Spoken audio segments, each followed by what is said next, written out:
15 अक्टूबर 2016 रात के 2:17 New Delhi, South block. Delhi उस रात असामान्य रूप से शांत थी। साउथ ब्लॉक की उस संकरी गलियारे में, जहां आम इंसान का दाखिल होना नामुमकिन था, एक कमरे में नीली रोशनी टिमटिमा रही थी।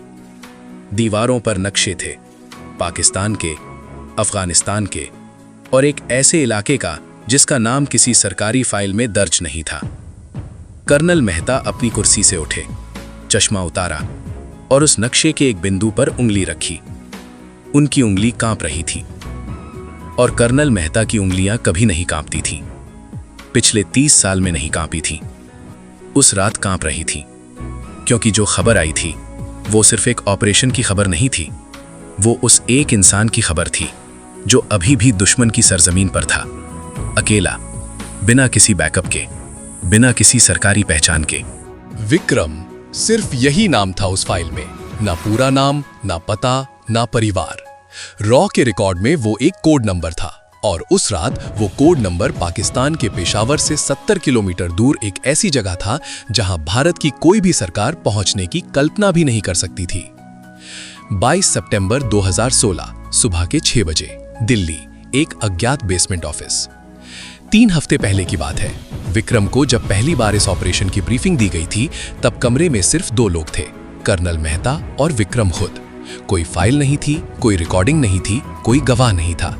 मेहता ने बस इतना कहा था कि पाकिस्तान के एक गुप्त ठिकाने पर एक ऐसा नेटवर्क सक्रिय हो गया है जो अगले 40 दिनों में भारत के 3 प्रमुख शहरों को निशाना बनाने वाला है। टारगेट मुंबई, दिल्ली और अहमदाबाद। तरीका रासायनिक, नुकसान का अनुमान लाखों। और इस नेटवर्क का सूत्रधार एक ऐसा आदमी था जिसे दुनिया की किसी भी खुफिया एजेंसी ने आज तक देखा नहीं था, सिर्फ उसके काम के निशान देखे थे।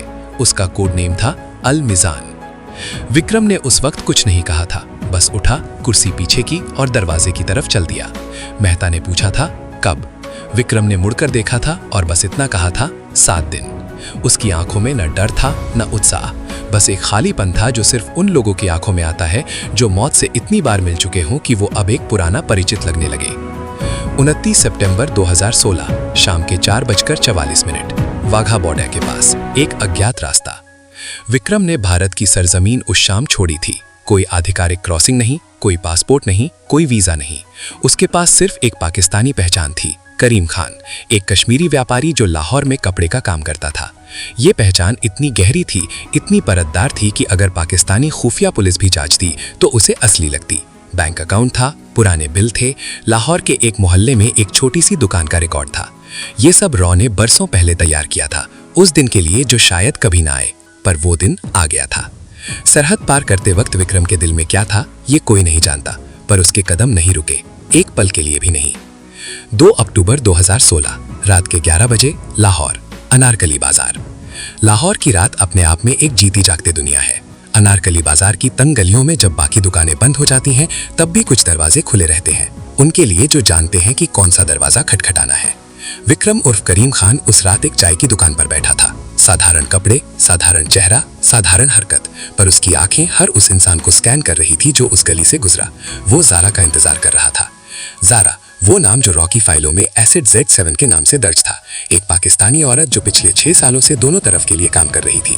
उसकी अपनी कहानी थी। एक भाई जो आतंकवाद में खिंच गया था और जिसे बचाने के लिए उसने ये रास्ता चुना था।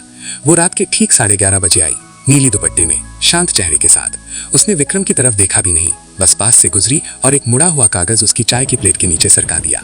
कागज पर एक पता था, पेशावर का। 5 अक्टूबर 2016 सुबह के 9 बजे, पेशावर, किस्सा ख्वानी बाजार। पेशावर में दाखिल होते ही हवा बदल जाती है। वहाँ की गलियों में एक अजीब तनाव है, जैसे हर दीवार कुछ सुन रही हो, हर छाया किसी की जासूसी कर रही हो। विक्रम को ये शहर पहले से पता था। वो इससे पहले भी यहाँ आ चुका था, दूसरे नाम से, दूसरे काम से। पर इस बार का काम अलग था। इस बार उसे अल मिजान तक पहुँचना था, उस आदमी तक जिसे कोई देख नहीं सका था।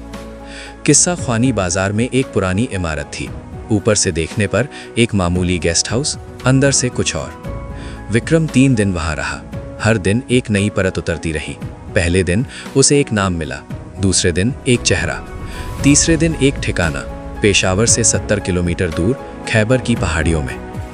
8 अक्टूबर 2016 दोपहर के 2 बजे खैबर पास के पास एक पहाड़ी रास्ता। वो रास्ता किसी नक्शे में नहीं था, पत्थरों के बीच से निकलता एक पगडंडी जैसा रास्ता, जिसे सिर्फ वो जानते थे जो वहां जाना चाहते थे या जिन्हें वहां जाना था। विक्रम उस रास्ते पर अकेला था, पीठ पर एक साधारण बैग, पाँव में धूल भरे जूते और दिल में एक ही मकसद। उसे पता था कि अगर एक भी गलती हुई तो वापसी का रास्ता बंद हो जाएगा, हमेशा के लिए। दिल्ली में कोई नहीं जानता था कि वो कहाँ है। कर्नल मेहता बस इंतजार कर रहे थे। अगर अगले 10 दिनों में कोई संकेत नहीं आया तो ऑपरेशन को आधिकारिक रूप से बंद मान लिया जाता और विक्रम को। पहाड़ की उस ऊंचाई पर हवा इतनी तेज थी कि सोचना भी मुश्किल था, पर विक्रम चलता रहा। 9 अक्टूबर 2016 रात के 1:30 खैबर की पहाड़ियां, एक गुप्त ठिकाना। वो जगह एक पुरानी कच्ची इमारत थी, बाहर से वीरान, अंदर से जीवित। विक्रम ने वहां पहुंचने से पहले 4 घंटे उस इमारत को देखा था। पहरेदारों की संख्या, उनके बदलने का वक्त, रोशनी कहां से आ रही है, दरवाजे कितने हैं, सब कुछ उसने अपने दिमाग में नक्शा बना लिया था। रात के 1:30 पर जब पहरेदार बदला, उस 1.5 मिनट की खिड़की में विक्रम उस इमारत के अंदर था। अंदर क्या था ये आज भी किसी आधिकारिक दस्तावेज में नहीं है, पर जो बाहर आया वो ये था। अल मिजान का नेटवर्क उस रात टूट गया।